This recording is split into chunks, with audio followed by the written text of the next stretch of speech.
O WhatsApp apitou durante o Fantástico.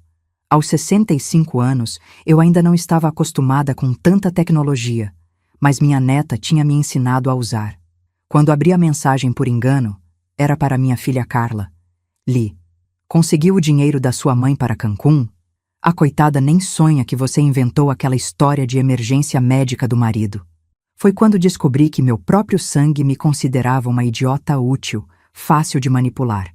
Senti o cheiro de café que havia esquecido no fogão queimando, ouvi o Rex latindo no quintal, e uma frieza que nunca havia sentido tomou conta do meu peito. Naquele momento, olhando para a televisão, mostrando uma reportagem sobre golpistas, compreendi que havia criado uma. Você já sentiu o chão se abrir debaixo dos seus pés? Eu não falo de metáfora, não. Falo daquele momento exato em que sua realidade se estilhaça como vidro no chão da cozinha, e você fica ali, parada, vendo os cacos refletindo uma vida que você pensava conhecer. Foi exatamente isso que aconteceu naquela noite de domingo, quando o aparelho que minha neta havia me dado de presente de aniversário se tornou a janela para um inferno que eu nem imaginava existir. Sabe o que mais doía? Não era só a traição. Era a palavra coitada. Coitada. Como se eu fosse uma velhinha senil, dessas que os golpistas pegam na porta do banco. 50 anos trabalhando como contadora, controlando as finanças de dezenas de empresas, criando 2 filhos sozinha depois que meu João morreu. E minha própria filha me via como uma tonta, uma coitada. Rex continuava latindo lá fora. Meu cachorro sempre foi mais inteligente que muito ser humano. Ele sabia quando algo estava errado. Eu levantei do sofá como um robô, desliguei o fogão onde o café havia virado carvão e voltei para a sala. Na televisão, o repórter falava sobre um esquema de pirâmide que havia enganado aposentados em São Paulo. Os criminosos se aproveitavam da confiança das vítimas, ele dizia. Muitas vezes eram parentes próximos. Parentes próximos. Ri, mas foi um riso amargo, desses que machucam a garganta. Peguei o celular novamente e li a mensagem mais uma vez, só para ter certeza de que não estava delirando. Era real, muito real. E pela naturalidade do texto, não era a primeira vez que minha filha e essa pessoa, que eu ainda nem sabia quem era, conversavam sobre me enganar. Conseguiu o dinheiro da sua mãe para Cancún? A coitada nem sonha que você inventou aquela história de emergência médica do marido. Emergência médica do marido. Ricardo, meu genro, que eu havia socorrido com 20 mil reais há 3 meses, porque Carla disse que ele precisava de uma cirurgia urgente no coração. 20 mil reais que eu tirei da minha poupança, do dinheiro que estava guardando para reformar a casa, porque uma filha não mente para a mãe sobre a saúde do marido. Não mente, né? Mas mentiu. Sentei ali, na poltrona que João havia comprado quando estávamos construindo nossa vida juntos. E algo mudou dentro de mim. Não foi raiva, ainda. Foi uma clareza fria, como quando você está fazendo uma auditoria e descobre uma fraude. Primeiro vem o choque, depois a metodologia. E eu sempre fui muito boa em metodologia. Voltei a olhar para o celular. A mensagem havia sido enviada às 19h47.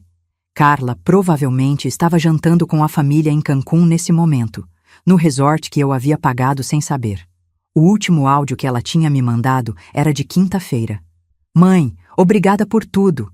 O Ricardo está bem melhor depois da cirurgia. Aqui em casa está tudo tranquilo. Estava em casa coisa nenhuma. Estava se bronzeando no sol mexicano às minhas custas.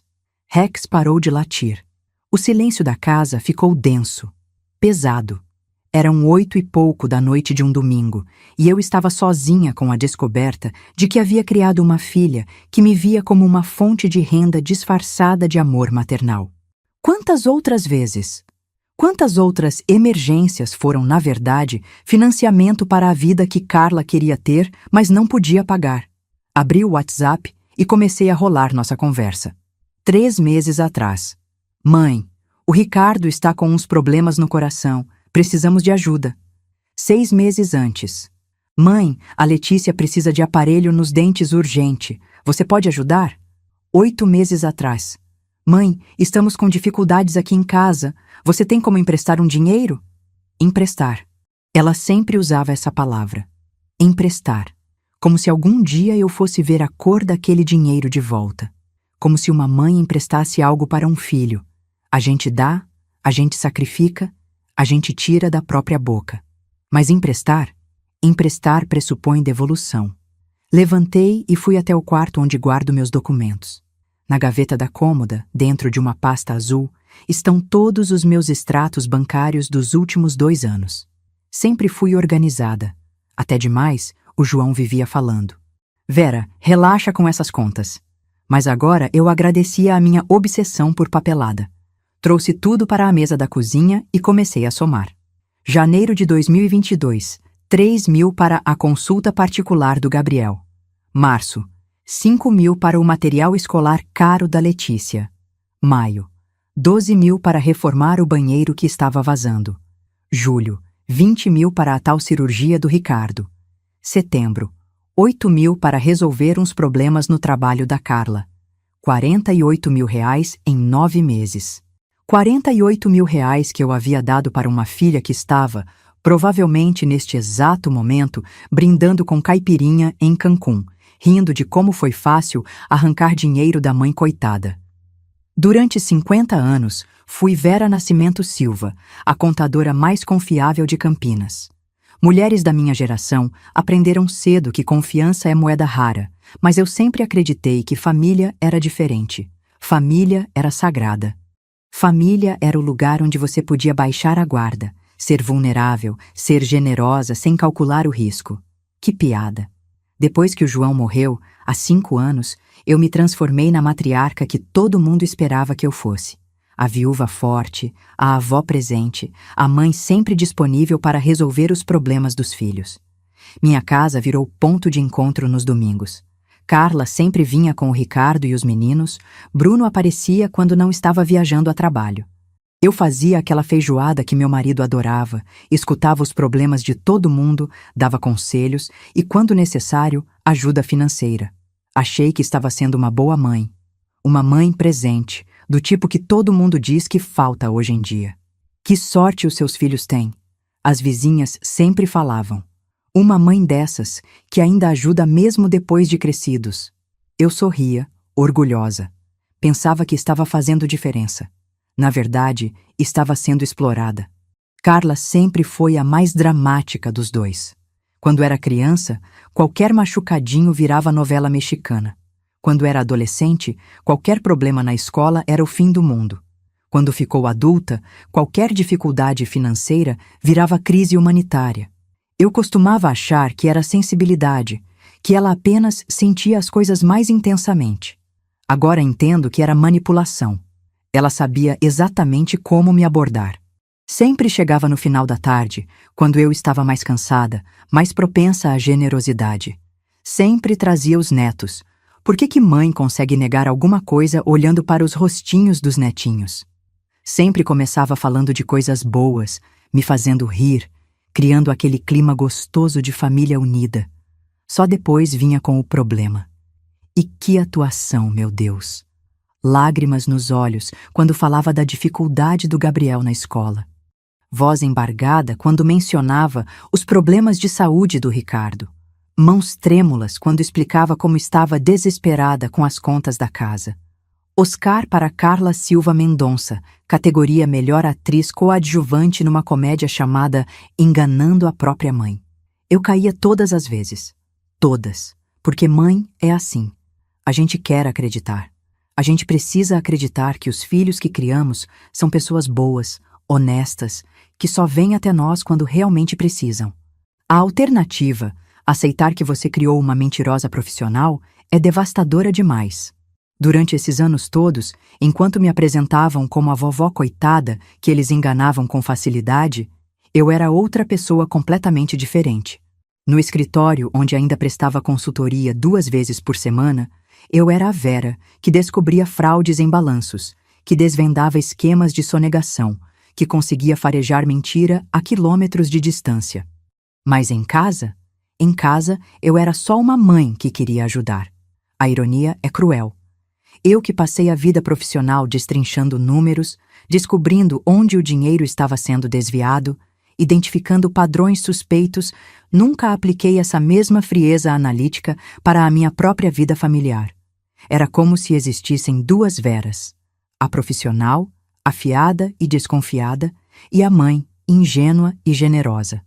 Ricardo sempre me pareceu um bom rapaz, trabalhador, carinhoso com a Carla, presente na vida dos filhos. Quando soube da cirurgia dele, fiquei genuinamente preocupada. Lembro que liguei perguntando se poderia visitar, se precisava de alguma coisa além do dinheiro. Carla disse que os médicos não recomendavam visitas ainda, que ele estava sensível. Recomendaram isolamento. Em plena pandemia, isso fazia sentido, mas não era verdade. Nada era verdade. Os netos, meu Deus, os netos. Gabriel, de 15 anos, sempre educado, sempre me agradecendo pelos presentes que eu dava para ajudar com a escola. Letícia, de 13, sempre carinhosa, sempre me mostrando as notas boas que tirava. Eles sabiam? Será que sabiam que a avó estava sendo roubada para bancar o padrão de vida da família? Espero que não. Espero que Carla tenha pelo menos a decência de manter os filhos longe dos esquemas dela. Mas depois de descobrir do que ela era capaz, eu não tinha mais certeza de nada. Durante todos esses anos, eu mantive a rotina de sempre. Acordava cedo, tomava café com pão na chapa, lia o jornal, cuidava do jardim, ia ao mercado, assistia minhas novelas. Nos fins de semana, recebia a família. Era uma vida simples, organizada, previsível. Uma vida de viúva aposentada que encontrava propósito em cuidar dos seus. Agora, olhando para trás, percebo que toda essa rotina, toda essa generosidade, toda essa disponibilidade constante era vista por Carla como fraqueza, como oportunidade. Eu não era uma mãe devotada, era um banco sem fiscalização. A descoberta não foi planejada, foi acidente puro, desses acidentes que você depois fica se perguntando se não foi o universo tentando te acordar para a realidade. Eu estava no sofá da sala, com o Rex dormindo aos meus pés, assistindo o Fantástico. Era meu ritual sagrado de domingo à noite. Banho, camisola limpa, uma xícara de café e as reportagens da semana. O celular estava do meu lado, no silencioso, mas a tela acendeu quando chegou a mensagem.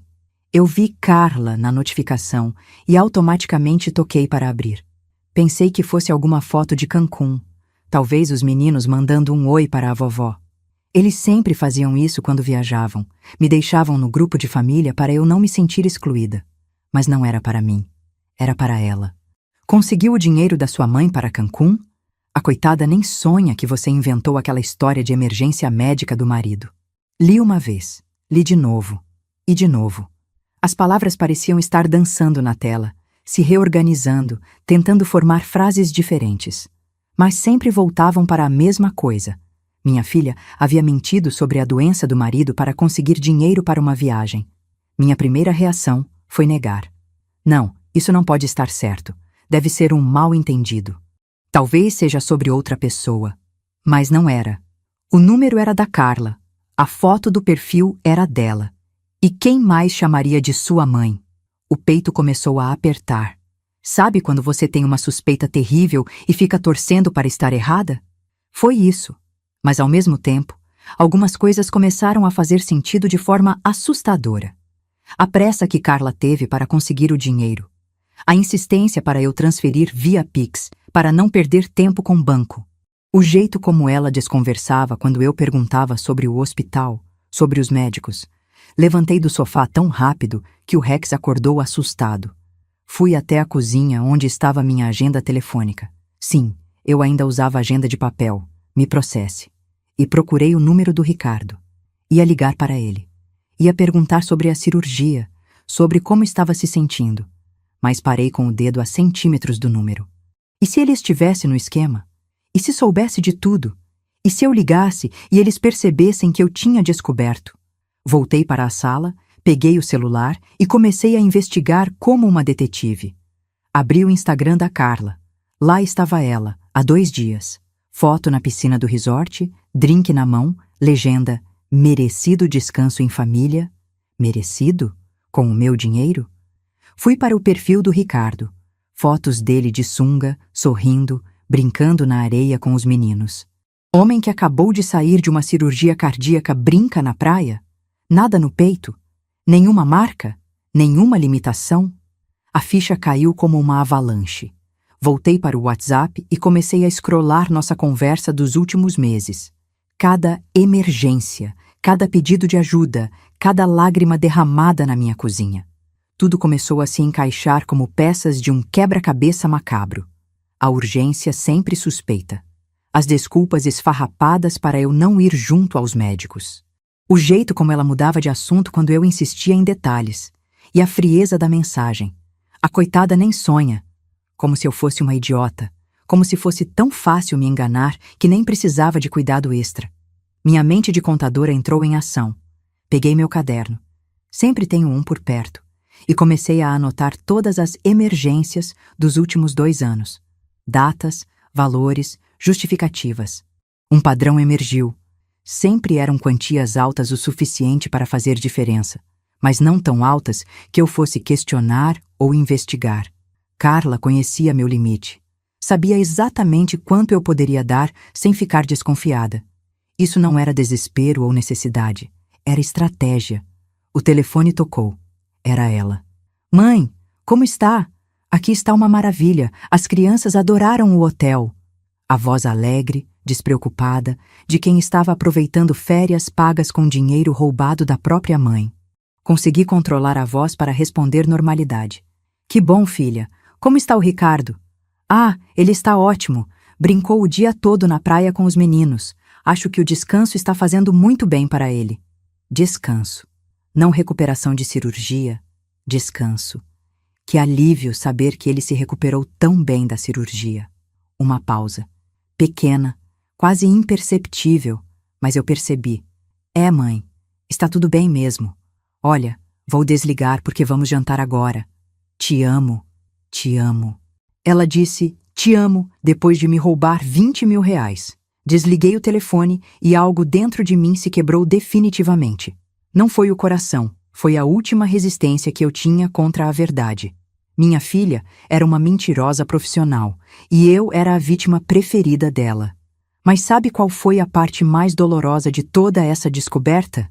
Não foi o dinheiro. Foram os anos de carinho fingido, de preocupação forjada, de lágrimas falsas. Foi descobrir que toda vez que ela me abraçava, agradecida pela ajuda, estava na verdade comemorando o sucesso de mais um golpe. Naquela noite, enquanto o Rex dormia ao meu lado e a casa fazia aqueles ruídos familiares da madrugada, eu tomei uma decisão que mudaria tudo. Não ia mais ser a coitada de ninguém, nem da minha própria filha. A Vera ingênua havia morrido naquele domingo. E no lugar dela, nasceu alguém muito mais perigoso. Uma mulher de 65 anos com 50 anos de experiência em descobrir fraudes que acabara de encontrar a fraude mais dolorosa de sua vida. E que sabia exatamente como fazer justiça. Na segunda-feira de manhã, acordei com uma clareza mental que não sentia há anos.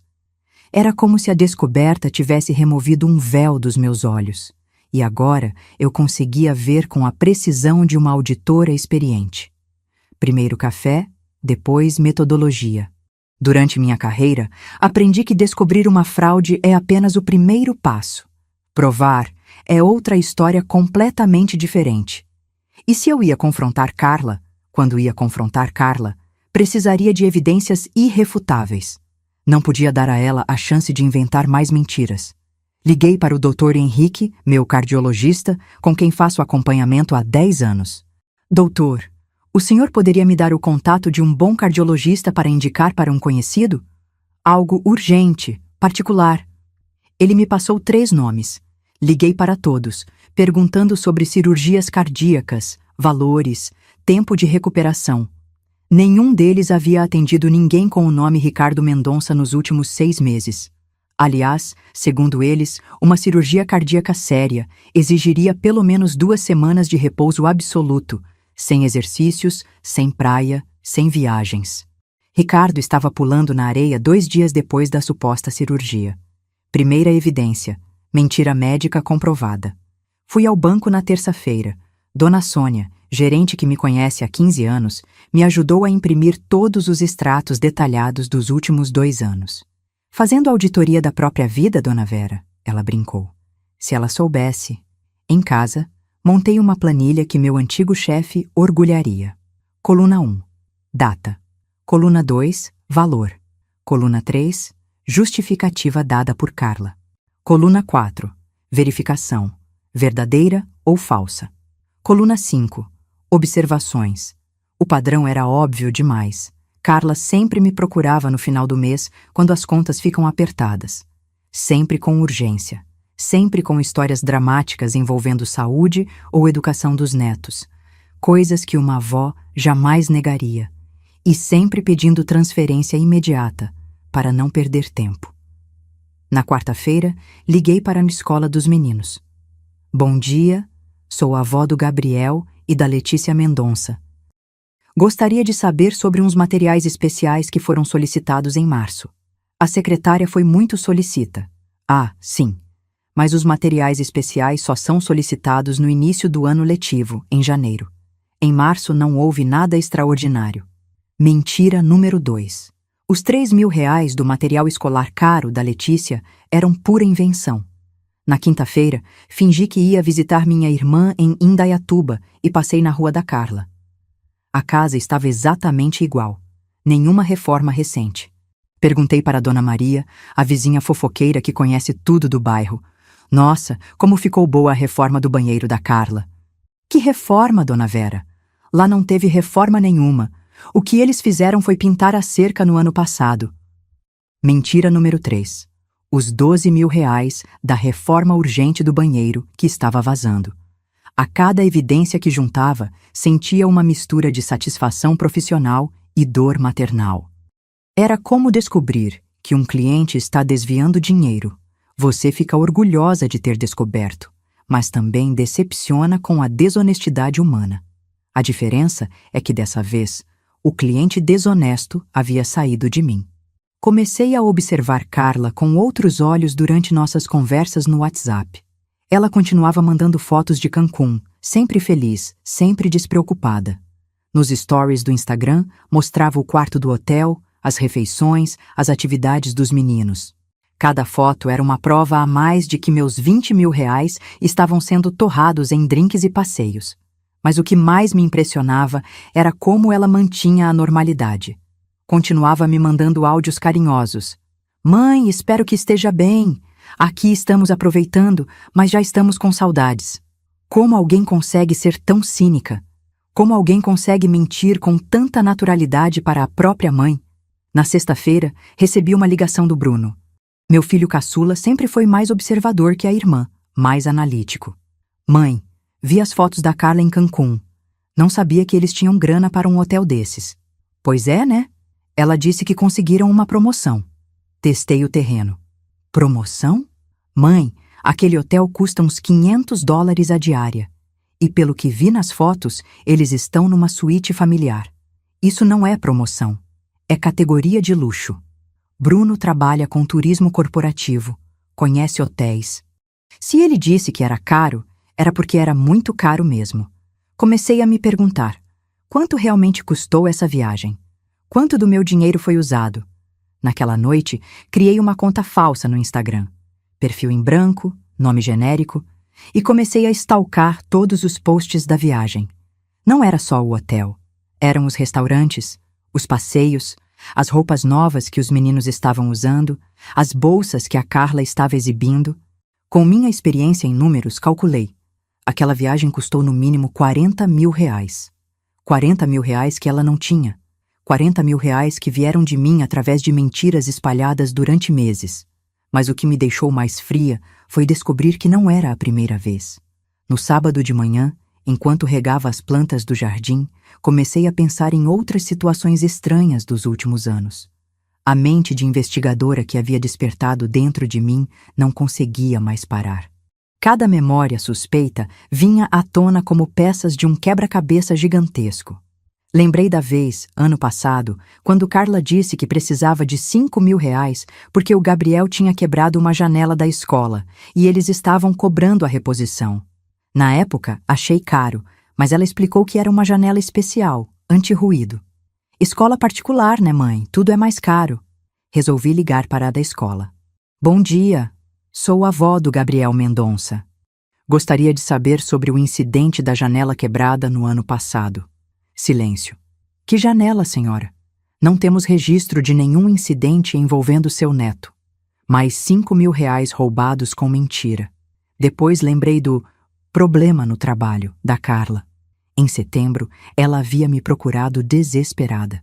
Estava sendo processada por um erro profissional e precisava contratar um advogado urgente. R$ 8.000 para evitar que ela perdesse o emprego. Na época, fiquei preocupada. Ofereci até para ir com ela no advogado. Não precisa, mãe, já resolvi tudo. Liguei para a empresa onde ela trabalha. Alô, gostaria de falar com a Carla Silva Mendonça.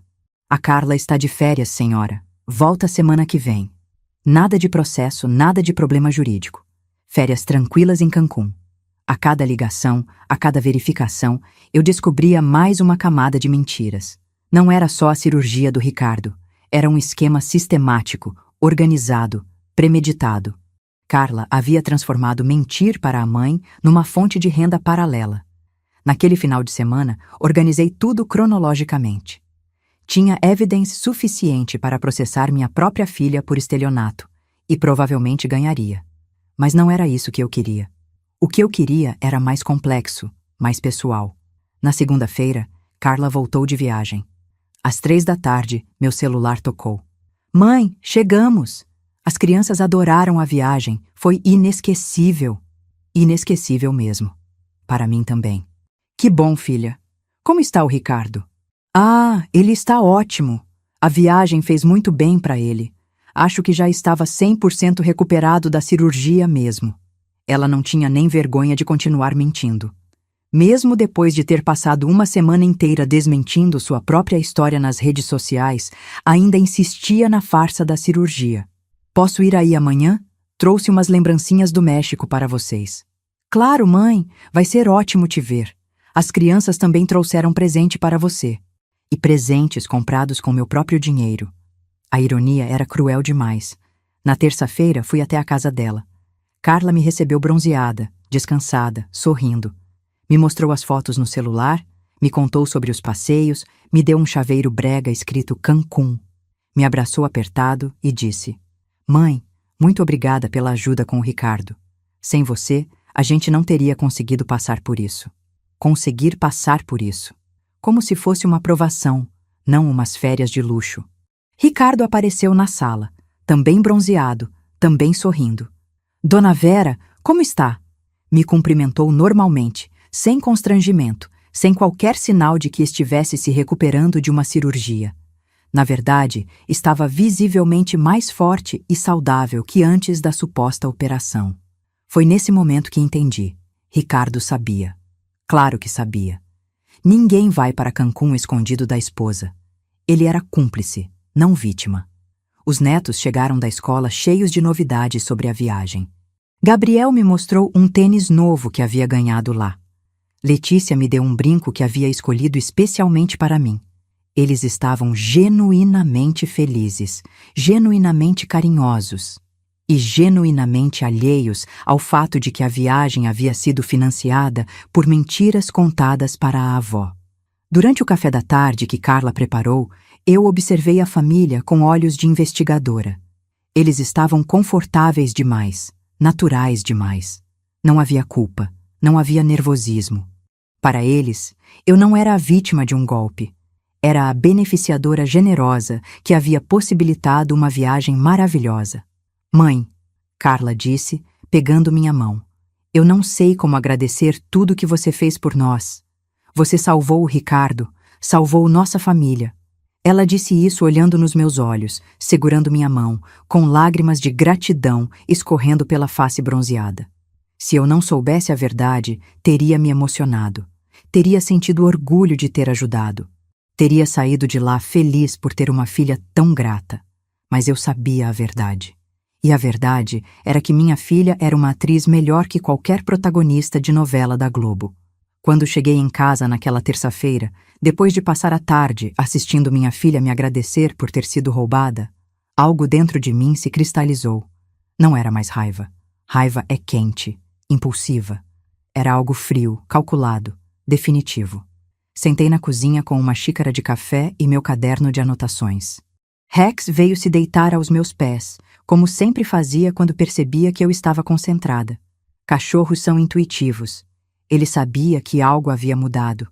A Vera maternal, generosa, confiante, havia morrido naquela sala de estar em Cancún, mesmo eu estando fisicamente na minha cozinha em Campinas. No lugar dela, nasceu alguém que eu não conhecia ainda, mas que estava ansiosa para conhecer. Abri uma página nova do caderno e escrevi no topo: Projeto Justiça. Primeira lição da minha carreira. Nunca confronte um fraudador sem ter todas as evidências e um plano completo. Fraudadores são mentirosos profissionais. Eles conseguem se esquivar, criar novas histórias, virar o jogo. Se eu fosse até Carla agora, com raiva, ela encontraria uma forma de me convencer de que eu estava enganada, paranoica, exagerando. Não ia acontecer. Segunda lição. A melhor vingança é aquela que usa as próprias armas do criminoso contra ele. Carla me enganava com teatro, com encenação, com manipulação emocional.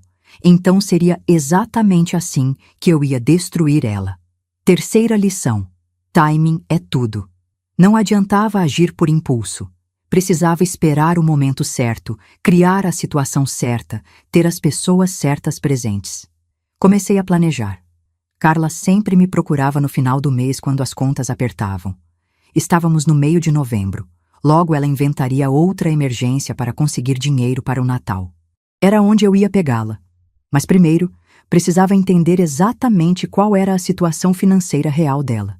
Durante a semana, voltei a observar suas redes sociais com atenção de detetive. Posts recentes mostravam roupas novas, jantar em restaurantes caros, Gabriel com outro tênis novo. Não eram posts de quem estava com dificuldades financeiras. Na quinta-feira, encontrei com Márcia, minha vizinha que trabalha no banco do bairro. Num papo casual sobre investimentos, deixei escapar. Márcia, você saberia me dizer se é possível uma pessoa física conseguir empréstimo usando o nome de outra como garantia? Vera, que pergunta estranha. Só com procuração ou se for cônjuge? Por quê? Ah, é só curiosidade mesmo. Vi numa novela. Mas não era curiosidade. Era desconfiança. Se Carla era tão boa em mentir, será que não estava usando meu nome para outras coisas, além de conseguir dinheiro direto comigo? Na sexta-feira, pedi para Bruno almoçar comigo.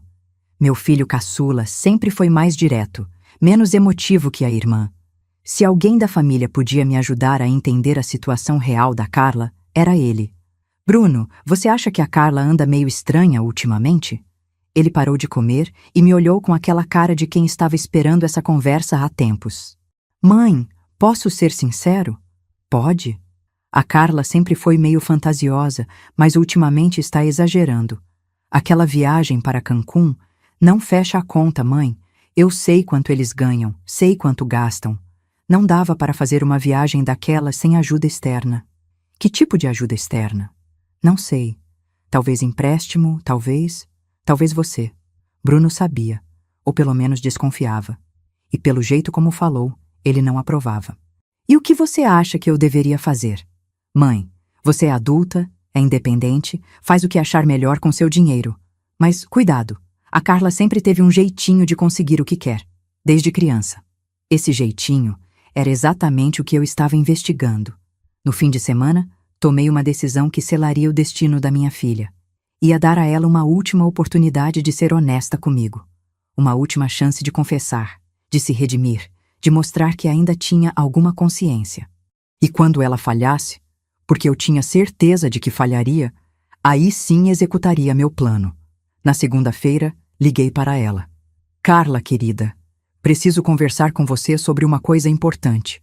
Pode vir aqui em casa hoje à tarde? Claro, mãe.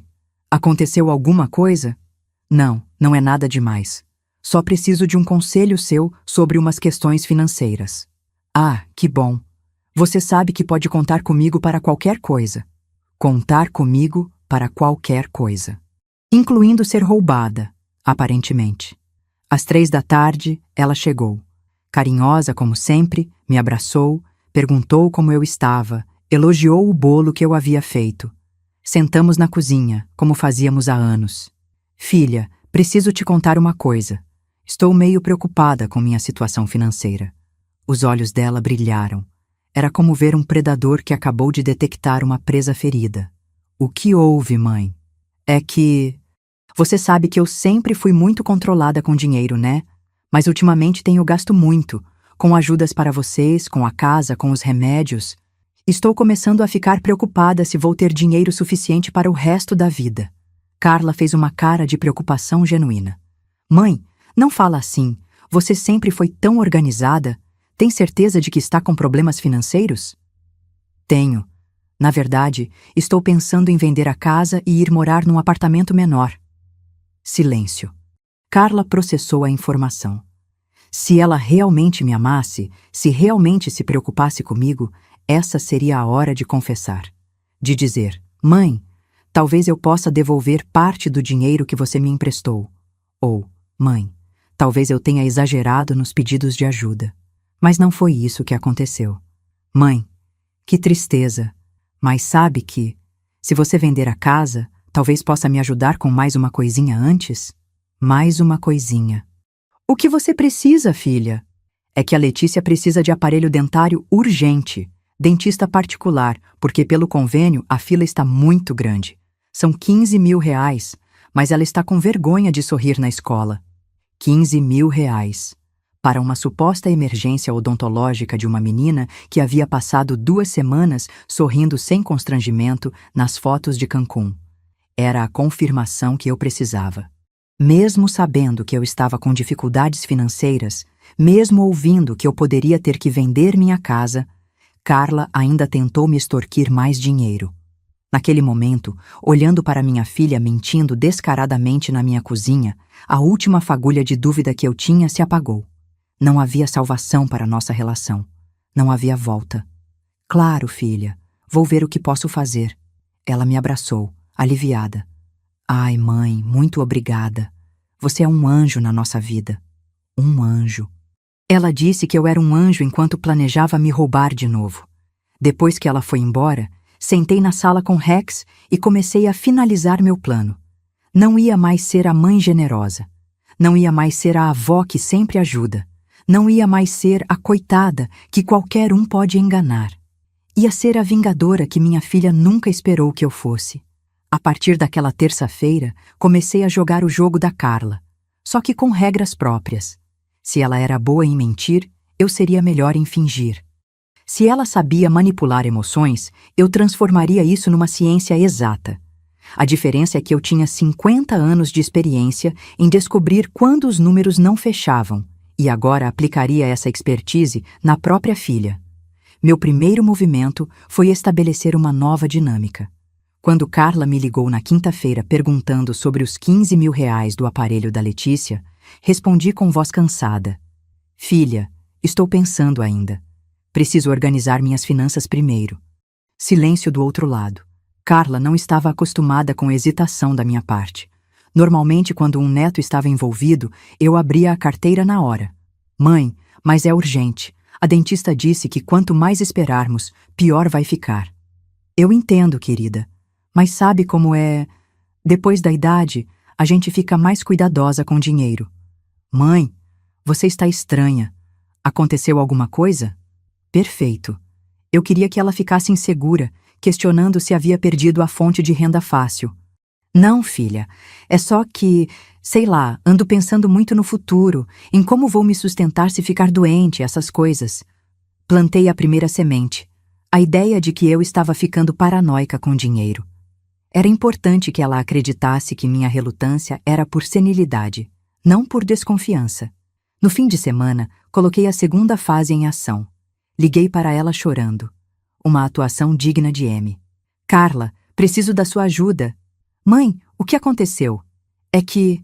Eu acho que alguém está mexendo na minha conta do banco. Tem uns gastos aqui que eu não lembro de ter feito. O coração dela provavelmente parou. Que tipo de gastos, mãe? Transferências. Várias transferências grandes nos últimos meses. Eu não lembro de ter autorizado isso tudo. Mãe, você tem certeza? Às vezes a senhora esquece.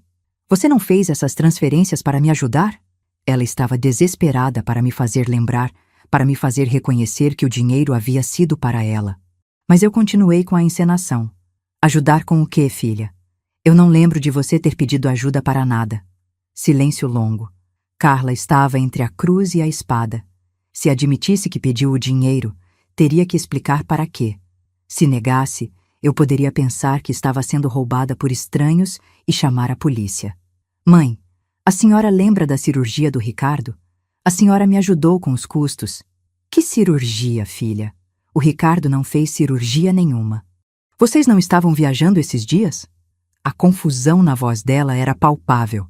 Mãe, a senhora está se sentindo bem? Talvez devesse ir ao médico. Talvez eu devesse mesmo, né? E talvez devesse levar esses extratos para ele ver. Ou quem sabe para a polícia. Não, mãe, não precisa disso. Deixa eu ir aí te ajudar a organizar essas coisas. Exato onde eu queria. Carla desesperada, oferecendo ajuda, tentando controlar o dano. Seria bom mesmo, filha. Estou ficando preocupada. Você pode vir amanhã? Claro, mãe. Vou levar o Ricardo junto, para ele te explicar sobre a cirurgia. Talvez isso ajude a senhora a lembrar. Pobre Ricardo. Nem imaginava que estava sendo arrastado para uma armadilha. No domingo, Carla chegou com Ricardo e os meninos. Todos com cara de preocupação, como se fossem visitar uma parente que estava perdendo a cabeça. A ironia era deliciosa. Eles achavam que eu estava ficando senil, quando na verdade estava mais lúcida que nunca. Mãe, trouxe o Ricardo para conversar com a senhora sobre a cirurgia. Talvez isso ajude a esclarecer as coisas. Ricardo estava visivelmente desconfortável.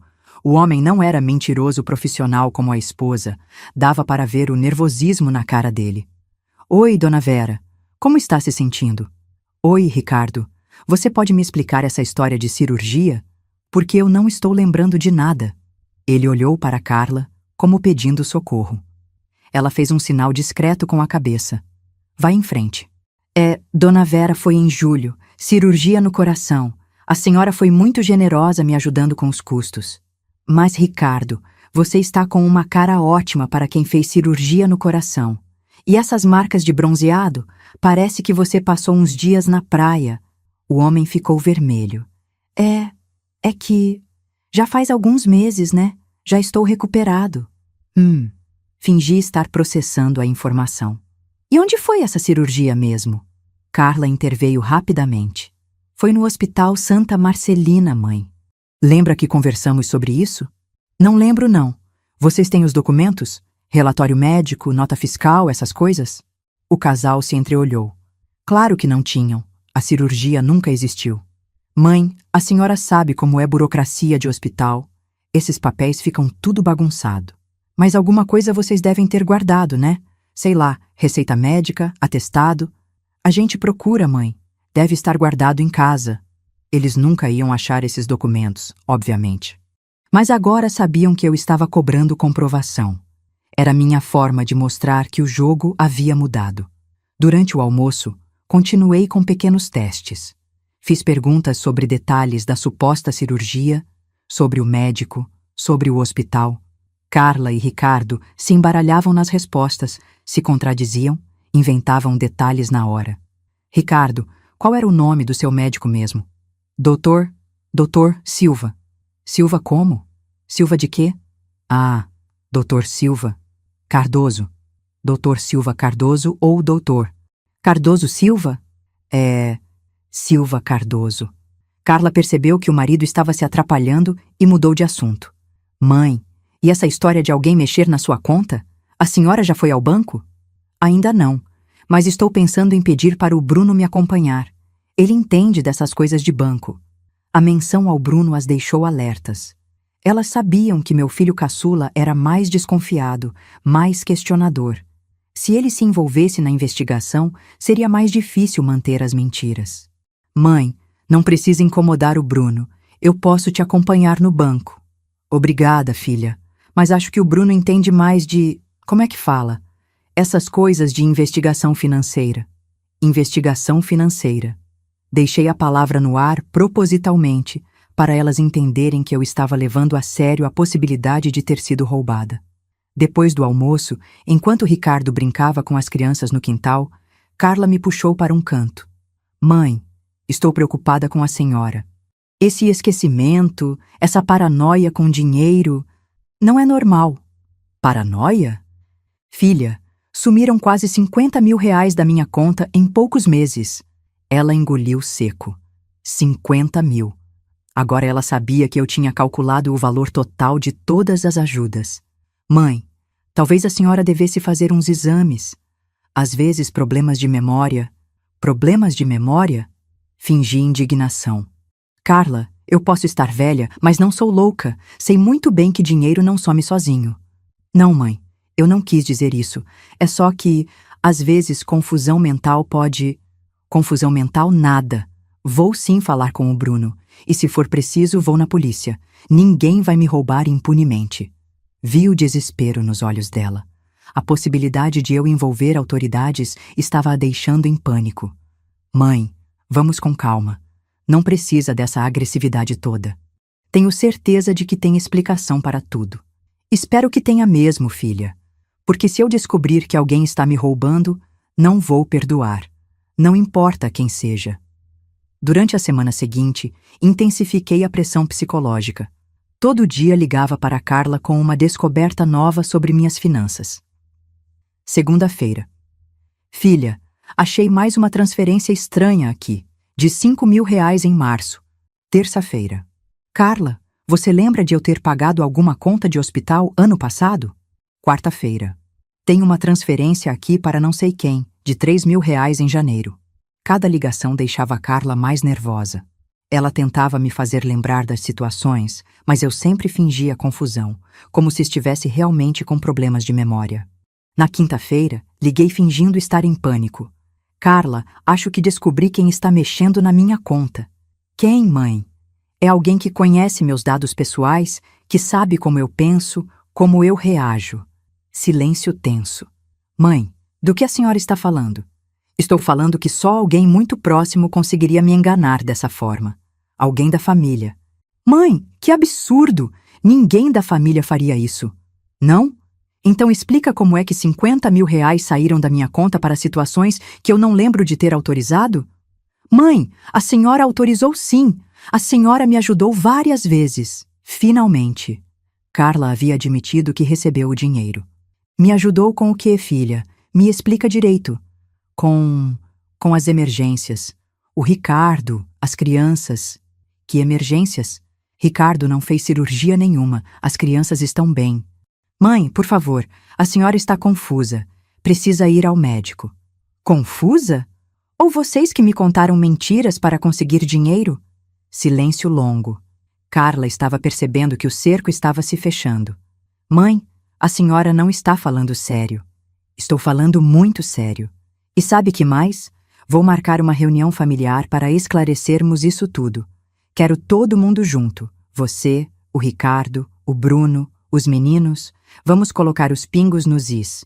Não, mãe, isso não é necessário. Claro que é necessário. Se eu estou confusa, como vocês dizem, a família precisa saber. E se eu estou sendo roubada, a família também precisa saber. O desespero na voz dela era evidente. A última coisa que Carla queria era um confronto familiar público.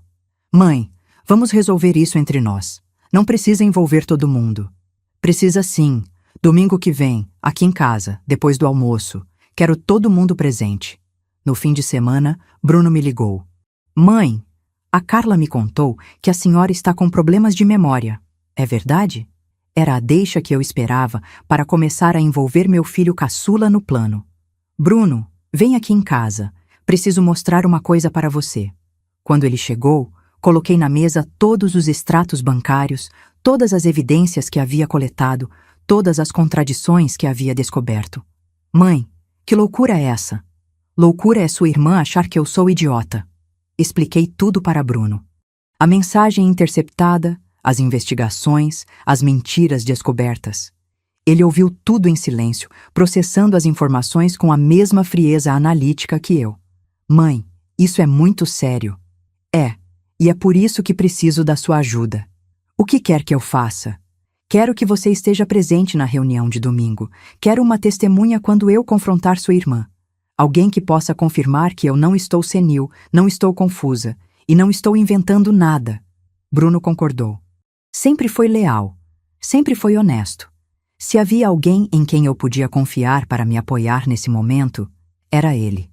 Durante a semana, Carla tentou cancelar a reunião várias vezes. Inventou que Ricardo estava doente, que os meninos tinham prova na escola, que ela mesma não estava se sentindo bem. Mas eu insisti. Filha, quanto mais vocês tentam adiar, mais eu fico desconfiada. Na sexta-feira, antes da reunião, fiz os últimos preparativos. Durante minha carreira, aprendi que confrontar um fraudador requer mais que evidências. Requer estratégia, timing e, acima de tudo, controle emocional. Organizei todos os documentos em ordem cronológica. Preparei uma apresentação simples, mas devastadora. Cada mentira de Carla seria exposta com provas irrefutáveis, datas, valores, contradições. Não ia dar a ela chance de se esquivar ou inventar novas desculpas. Testei meu gravador de voz, um aparelhinho que uso para gravar lembretes e que seria fundamental para registrar qualquer confissão. Posicionei estrategicamente na mesa da sala, disfarçado entre outros objetos. Bruno veio me visitar para alinharmos os detalhes. Mãe, tem certeza de que quer fazer isso? Vai ser devastador para a família. Bruno, nossa família já foi devastada, só que eu era a única que não sabia. E depois, como ficam as coisas? Era uma pergunta que eu vinha evitando. O que aconteceria depois do confronto? Como seria nossa relação dali para frente? Havia volta? Não sei, filho. Só sei que não posso continuar fingindo que não sei de nada. Não posso continuar sendo a coitada que qualquer um pode enganar. E os netos? Eles vão ficar no meio disso tudo. Era minha maior preocupação. Gabriel e Letícia não tinham culpa dos golpes da mãe, mas também não podia protegê-los eternamente da verdade sobre quem ela realmente era. Vou tentar poupar as crianças. Mas elas também precisam entender que mentir tem consequências. No sábado, limpei a casa inteira. Não porque precisasse, sempre mantive tudo organizado, mas porque precisava de atividade física para controlar a ansiedade. Cozinhei uma feijoada, como sempre fazia nos almoços de família. Seria irônico se a última refeição que fizéssemos juntos fosse uma tradição tão nossa. Rex percebeu minha tensão e não saiu do meu lado o dia inteiro. Animais sentem quando algo importante vai acontecer. Ele sabia que nossa rotina tranquila estava prestes a ser destruída. À noite, religuei para Carla para confirmar. Filha, amanhã às 2 da tarde, né? Todo mundo confirmado? Mãe, eu ainda acho que isso não é necessário. É necessário sim. Ou vocês aparecem, ou eu vou atrás de vocês. E se eu tiver que ir até aí, vou levar a polícia junto. A ameaça surtiu efeito. Não precisa disso, mãe. A gente vai estar aí. Desliguei o telefone e me sentei na poltrona onde tudo começou, onde recebi a mensagem que mudou minha vida. Rex subiu no meu colo, coisa que ele só fazia quando percebia que eu estava precisando de carinho. Amanhã tudo muda, Rex. Falei para ele, acariciando suas orelhas. Amanhã eu deixo de ser a mãe boba e viro a justiceira que eles merecem. Dormi mal naquela noite. Não por nervosismo, por expectativa. 50 anos sendo contadora me ensinaram a apreciar o momento em que todas as peças se encaixam, quando a fraude é exposta, quando a verdade finalmente vem à tona. E amanhã seria meu dia de colheita. Domingo chegou com aquele sol forte de novembro que faz toda dona de casa pensar em estender roupa no varal. Mas eu não estava pensando em tarefas domésticas. Desde que acordei, às 6 da manhã, minha mente estava focada numa única coisa: o momento da verdade que aconteceria em poucas horas. Cozinhei a feijoada com o mesmo capricho de sempre. Não porque quisesse agradar, porque precisava manter a normalidade até o último segundo. Carla e Ricardo precisavam chegar relaxados, desprevenidos, acreditando que era apenas mais um almoço de família onde conseguiriam me manipular. Bruno chegou primeiro, às 11 da manhã. Trouxe uma garrafa de vinho e flores, como sempre fazia nos almoços familiares. Mas o olhar dele era diferente. Cúmplice, determinado. Preparada, mãe? Nasci preparada, filho. Organizamos os últimos detalhes. Bruno checou o gravador, confirmou que estava funcionando. Revisamos as evidências pela última vez. Combinamos os sinais. Quando eu tocasse o ombro dele, era hora de ele mostrar apoio. Quando eu olhasse diretamente para ele, era hora de confirmar minha sanidade mental. 12:15. O interfone tocou. É eles, Bruno falou, olhando pela janela. Respirei fundo. 50 anos de carreira me ensinaram que o momento da confrontação é sempre decisivo. Não há meio termo. Ou você destrói o fraudador, ou ele consegue se esquivar e sai mais forte. Não ia dar segunda chance para Carla. Abri a porta com meu melhor sorriso de avó. Oi, meus amores. Como estão? Carla me beijou no rosto, mas percebi a tensão no corpo dela. Ricardo cumprimentou educadamente, mas evitou olhar nos meus olhos. Gabriel e Letícia vieram correndo me abraçar, alheios à tempestade que estava para desabar. Que cheiro bom, vó! Feijoada? Gabriel perguntou. Claro, meu anjo. Sua preferida. Durante o almoço, mantive conversas banais. Falamos sobre escola, trabalho, sobre o tempo. Carla tentava parecer natural, mas eu notava como ela observava cada movimento meu, cada palavra, procurando sinais de que eu realmente estava confusa, ou se era tudo uma encenação. Ricardo mal tocou na comida. O homem estava visivelmente nervoso. Não nasceu para ser criminoso. Estava apenas sendo arrastado pela esposa. Ricardo, você não está com fome? A feijoada não está boa? Não, dona Vera, está ótima. É que ando meio sem apetite ultimamente. Desde a cirurgia? Perguntei inocentemente. Ele quase engasgou com a caipirinha. Desde a cirurgia. Bruno me olhou. Era óbvio que Ricardo não sabia mentir. Se dependesse só dele, eu teria descoberto o esquema no primeiro dia. Depois da sobremesa, chegou a hora. Bom, agora que almoçamos, vamos para a sala. Preciso conversar com vocês sobre aquele assunto que comentei. Carla tentou uma última escapatória. Mãe, as crianças estão aqui. Não é melhor deixarmos para outro momento? As crianças podem brincar no quintal com o Rex. É assunto de adultos. Gabriel e Letícia saíram correndo para o quintal, felizes por não precisarem participar de conversa chata de adultos. Se soubessem que a mãe deles estava prestes a ser desmascarada como uma criminosa, provavelmente não estariam tão animados. Na sala, organizei as pessoas estrategicamente. Eu na minha poltrona habitual, Bruno ao meu lado, Carla e Ricardo no sofá, de frente para mim, como um tribunal. Bom, comecei com voz calma e controlada. Como vocês sabem, descobri algumas irregularidades nas minhas finanças, transferências que não lembro de ter autorizado. Carla tentou interromper. Mãe, como conversamos, talvez seja melhor a senhora... Deixa eu terminar, filha. Minha voz tinha uma firmeza que ela não estava acostumada a ouvir. Após investigar melhor, descobri algumas coisas interessantes. Peguei a pasta com os documentos e coloquei na mesa de centro. Carla e Ricardo se entreolharam, nervosos. Vou dar uma última oportunidade para vocês serem honestos comigo. Uma última chance para confessarem o que realmente aconteceu com esses 50 mil reais que saíram da minha conta. Silêncio tenso. Carla olhou para Ricardo, pedindo socorro silencioso. Ele estava branco como papel. Mãe, já conversamos sobre isso. A senhora me pediu ajuda com nossas emergências. Que emergências, Carla? A cirurgia do Ricardo? Os problemas da escola? Ricardo, me virei para ele diretamente. Você pode me mostrar as cicatrizes da sua cirurgia cardíaca? O homem ficou paralisado. Como? As cicatrizes. Toda cirurgia cardíaca deixa marca. Você pode me mostrar? Dona Vera, não consegue mostrar porque não existem, né, Ricardo? Porque você nunca fez cirurgia nenhuma. A máscara começou a cair. Mãe, o que está acontecendo? Carla tentou manter o controle, mas a voz estava trêmula. O que está acontecendo, filha? É que descobri que você é uma mentirosa profissional e que tem me roubado sistematicamente há anos. Abri a pasta e comecei a mostrar as evidências, uma por uma, como numa apresentação de auditoria. Julho de 2022. Você me disse que Ricardo precisava de cirurgia cardíaca urgente. 20 mil reais. Na mesma semana, vocês postaram fotos de Cancún. Aqui estão os prints. Coloquei as impressões das fotos na mesa. Carla empalideceu.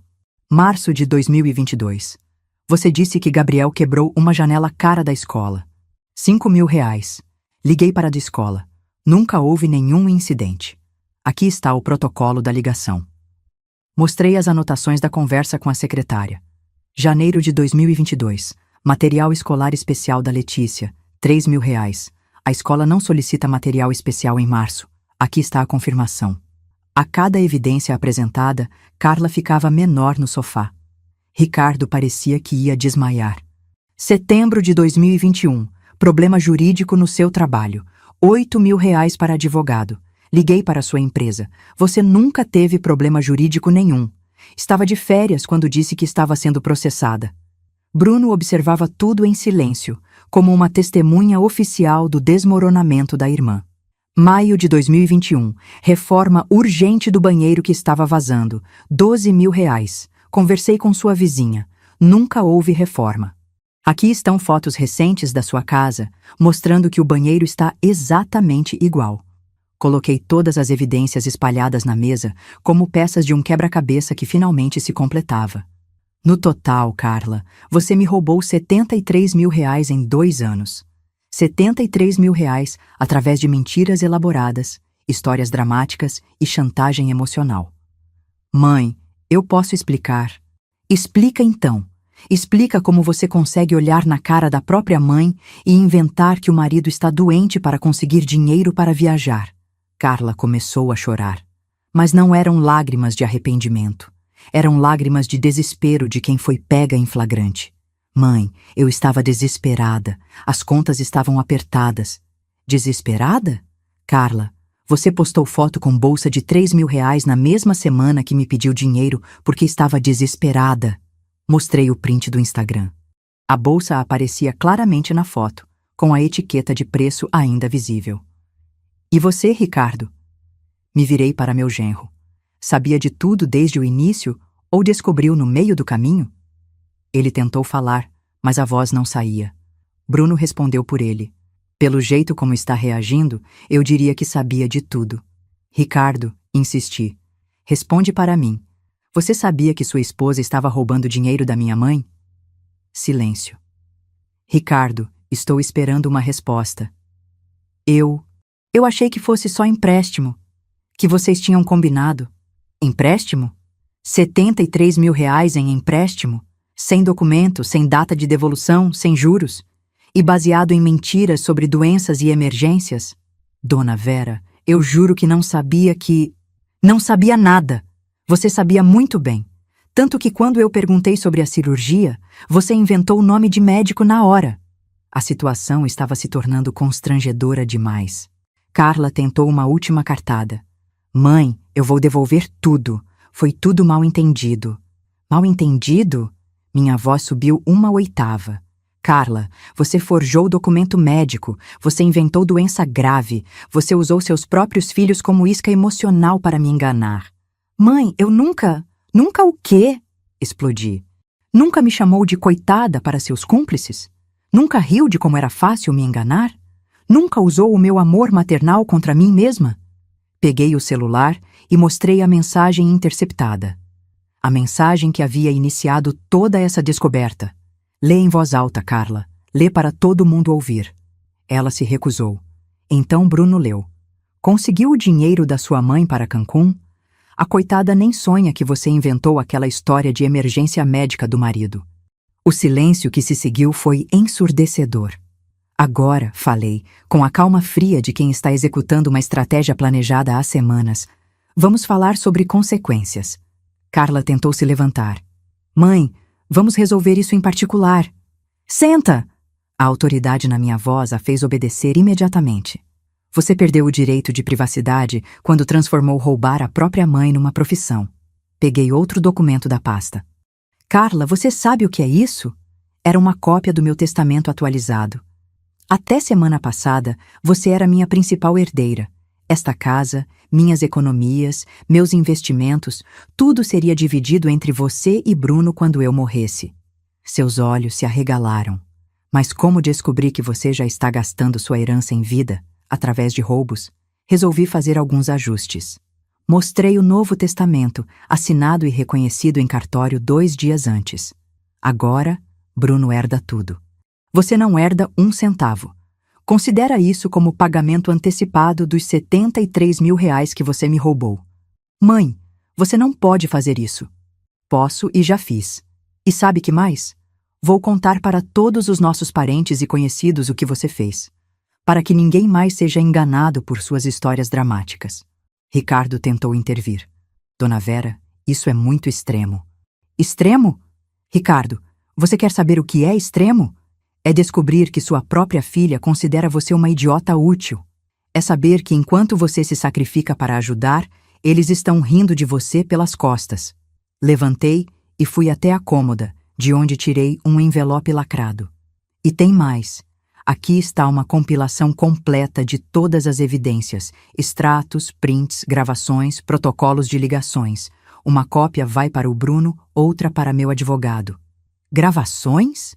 Carla ficou em pânico. Claro!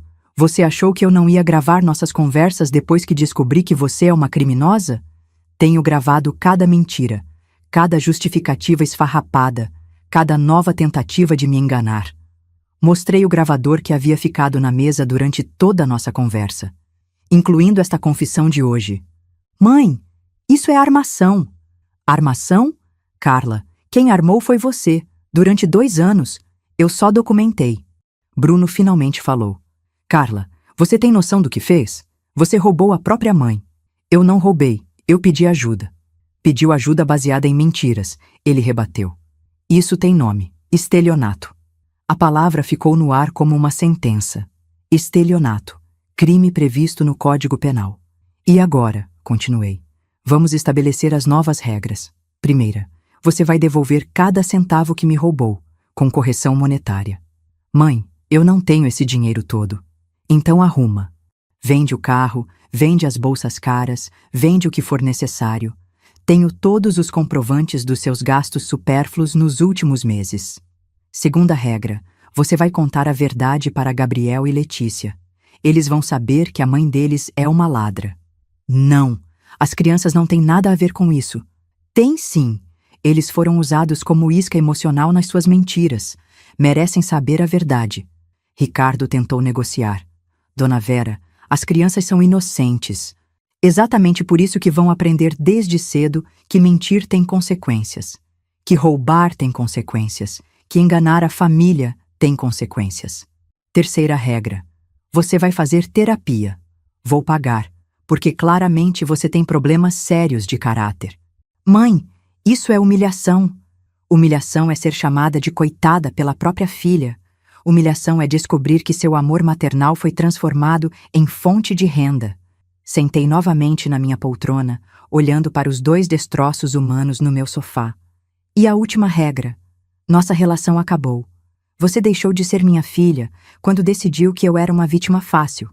A partir de hoje, somos apenas 2 pessoas que se conhecem e que têm uma dívida a acertar. Mãe, por favor. Carla tentou uma última vez. Não existe mãe mais, Carla. Mães não roubam filhas, filhas não roubam mães.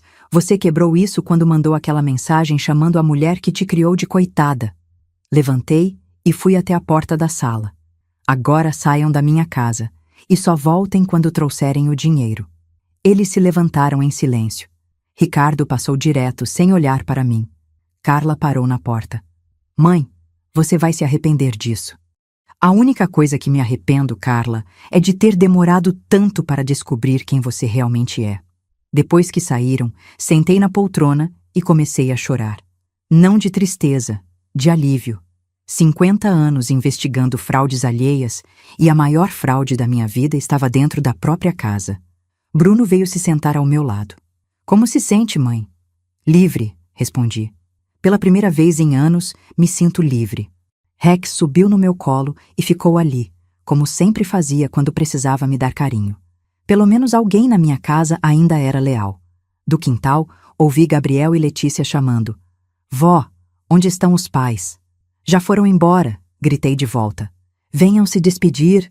Eles vieram correndo, me abraçaram apertado, agradeceram pelo almoço, eram inocentes nessa história toda. Espero que continuem sendo por muito tempo. Depois que todo mundo foi embora, fiquei sozinha na sala, olhando para as evidências espalhadas na mesa. Era o fim de uma família como eu conhecia, mas era também o nascimento de algo novo. Uma mulher que não aceita mais ser enganada. Tinha 65 anos quando descobri que havia criado uma criminosa.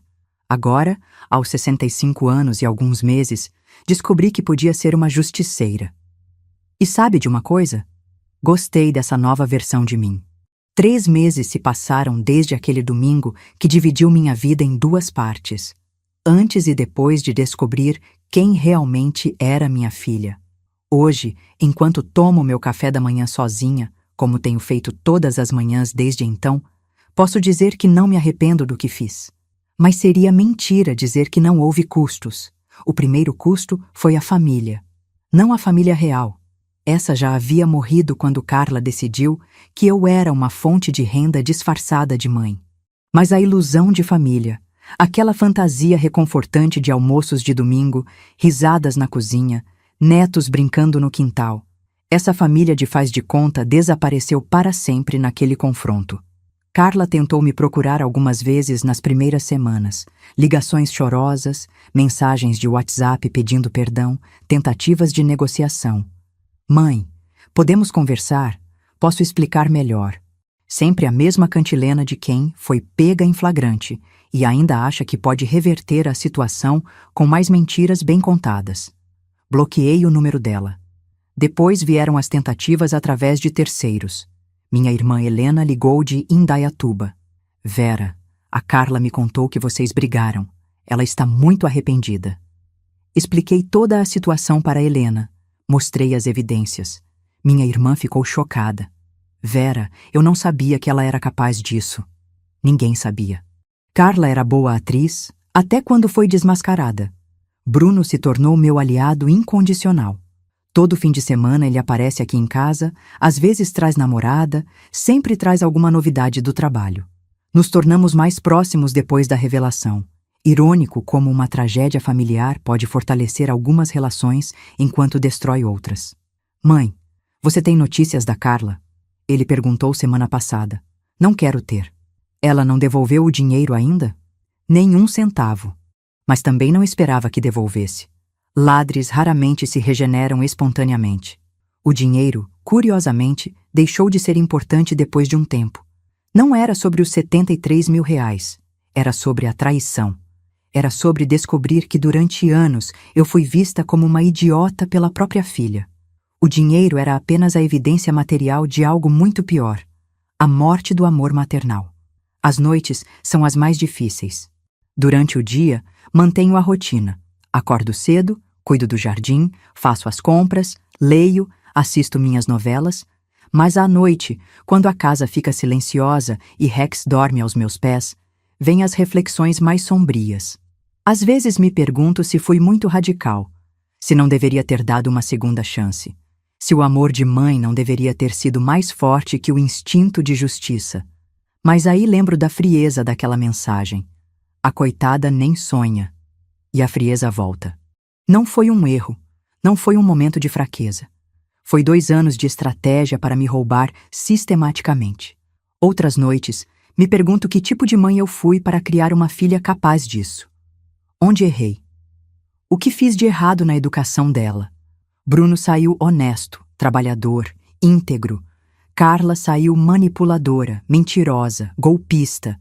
Mesmo criação, mesmo exemplo, resultados opostos. Genética? Caráter? Mistério da personalidade humana? A verdade é que descobri algo perturbador sobre mim mesma durante esse processo. Eu tenho um lado vingativo que desconhecia. Durante 50 anos de carreira, sempre fui a profissional ética que descobria fraudes para proteger empresas honestas. Era do lado do bem, sempre. Mas quando a fraude foi contra mim, quando quem me roubou foi minha própria filha, descobri que posso ser implacável. E gostei dessa descoberta. Tem algo profundamente satisfatório em inverter uma relação de poder. Carla me via como vítima fácil, como coitada, que podia ser manipulada indefinidamente. Imagina o choque quando descobriu que a velhinha ingênua era, na verdade, uma investigadora experiente com 50 anos de prática em desmascarar mentirosos. A vizinhança toda ficou sabendo da história. Não porque eu saia espalhando, porque não consegui evitar que a verdade vazasse. Dona Maria, a fofoqueira oficial da rua, percebeu que a família parou de vir nos domingos. Quando me perguntou, contei a verdade. Em uma semana, todo o bairro sabia que Carla Silva Mendonça havia roubado a própria mãe. Que vergonha, Dona Vera! As vizinhas comentam quando me encontram no mercado. Uma filha fazer isso com a mãe. Concordo, mas não sinto pena de mim mesma. Sinto pena da Carla, que precisa viver com essa reputação destruída para sempre. Gabriel e Letícia me procuraram um mês depois do confronto. Vieram sozinhos, no ônibus, sem avisar. Tocaram a campainha numa tarde de quinta-feira. Vó, a gente pode conversar com você? Sentamos na varanda. Gabriel, com seus 15 anos, tentou ser o porta-voz. Vó, a mãe contou que vocês brigaram por causa de dinheiro. É verdade que ela mentiu? Olhei para aqueles dois rostos jovens, inocentes, ainda tentando entender como o mundo dos adultos pode ser cruel e complicado. Decidi pela verdade, mas uma verdade gentil. Seus pais tiveram dificuldades financeiras e pediram minha ajuda várias vezes. Mas eles não foram completamente honestos sobre os motivos. Isso me magoou muito. A gente vai ter que devolver os presentes de Cancún? Letícia perguntou preocupada. Não, querida, vocês não fizeram nada de errado. Os presentes são de vocês. Eles saíram mais tranquilos, mas percebi que alguma coisa havia mudado no olhar deles. Uma certa perda de inocência, talvez. A descoberta de que os pais não são perfeitos, não são sempre honestos, não são sempre confiáveis. Era inevitável. Mentiras sempre acabam afetando os inocentes também. À noite, depois que eles foram embora, chorei. Não por Carla, por Gabriel e Letícia. Eles perderam a avó que conheciam, perderam a dinâmica familiar que tinham, perderam um pouco da confiança nos pais. Tudo porque uma mulher de 42 anos achou que podia roubar a própria mãe impunemente. Mas mesmo chorando pelos netos, não me arrependi. Crianças crescem, amadurecem, entendem. E é melhor que entendam cedo que ações têm consequências, que mentiras cobram preços altos, que até o amor familiar tem limites. Rex percebeu minha tristeza e veio deitar no meu colo. Pelo menos alguém nesta casa ainda me ama incondicionalmente e com honestidade total. Cachorros não mentem, não manipulam, não inventam emergências para conseguir ração extra. Talvez eu devesse ter adotado mais cachorros e menos filhos. 6 meses depois, posso dizer que minha vida encontrou um novo equilíbrio. Diferente do anterior, mais solitário, mas infinitamente mais honesto. Aprendi que solidão escolhida é melhor que companhia falsa. Aprendi que família de sangue não garante lealdade. E aprendi que nunca é tarde para parar de ser vítima. Se você está me ouvindo e reconhece sua própria história na minha, se você suspeita que alguém próximo está se aproveitando da sua generosidade, se você tem aquela sensação incômoda de que algo não fecha nas histórias que te contam, confie no seu instinto. Sua intuição provavelmente está certa. Não seja como eu fui durante 2 anos. A coitada que acredita em qualquer drama, que abre a carteira a cada lágrima, que prioriza a paz familiar acima da própria dignidade. A paz construída sobre mentiras não é paz. É cumplicidade com a própria exploração. Durante minha carreira, vi dezenas de empresários que descobriram fraudes cometidas por funcionários de confiança. A reação era sempre a mesma: choque inicial, negação, tentativa de minimizar o problema. Deve ter sido engano. Ele estava desesperado. Vamos resolver isso internamente. Invariavelmente, esses empresários conciliadores acabavam sendo roubados novamente. Porque fraudador que não enfrenta consequências sérias interpreta perdão como permissão para continuar. O mesmo vale para relações familiares. Filho que rouba dos pais e não enfrenta consequências vai roubar de novo.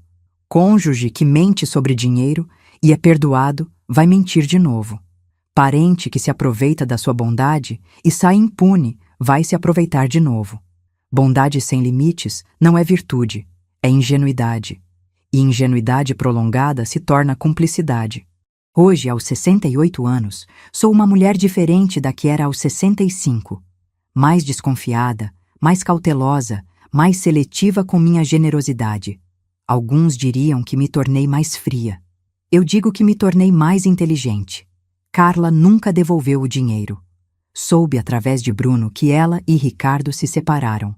Aparentemente, ele não aguentou viver com uma mulher que era capaz de roubar a própria mãe. Irônico. No final, minha vingança destruiu o casamento dela também. Não foi planejado, mas foi uma consequência natural. Homens honestos têm dificuldade de conviver com criminosas. Ela mora agora num apartamento alugado, trabalha período integral, luta para pagar as contas sozinha. Gabriel e Letícia passam os fins de semana com o pai. Nos feriados, vêm me visitar, mas sozinhos, sem a mãe. Ainda me chamam de vó, ainda me abraçam com carinho, mas há uma distância nova no relacionamento. Sabem que a família se quebrou, mesmo que não entendam completamente os detalhes. É triste? É. Era evitável? Só se Carla tivesse escolhido a honestidade ao invés da mentira.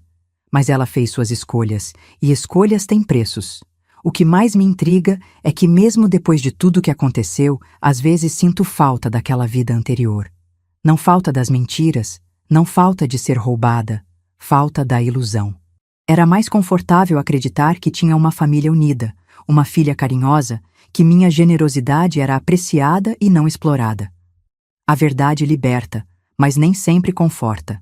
Algumas noites, quando estou aqui sozinha com Rex, me pergunto se outras pessoas da minha vida também me veem como coitada. Se minha generosidade é interpretada como fraqueza por outros conhecidos, outros parentes, outros aproveitadores em potencial. Desenvolvi uma paranoia saudável. Analiso cada pedido de ajuda com olhos de auditora. Questiono cada história dramática, investigo cada emergência antes de abrir a carteira. Descobri que muita gente que eu considerava amiga ficou muito mais distante depois que parei de ser a velhinha generosa, que sempre ajudava quem precisasse. Coincidência? Não acredito em coincidências quando se trata de dinheiro. Se minha história te incomoda, se você acha que fui extrema demais, se você pensa que uma mãe deveria perdoar qualquer coisa, considere o seguinte: onde está escrito que amor maternal deve incluir aceitar ser roubada? Onde está escrito que família tem carta branca para nos explorar? Onde está escrito que perdoar criminosos é mais importante que proteger nossa própria dignidade?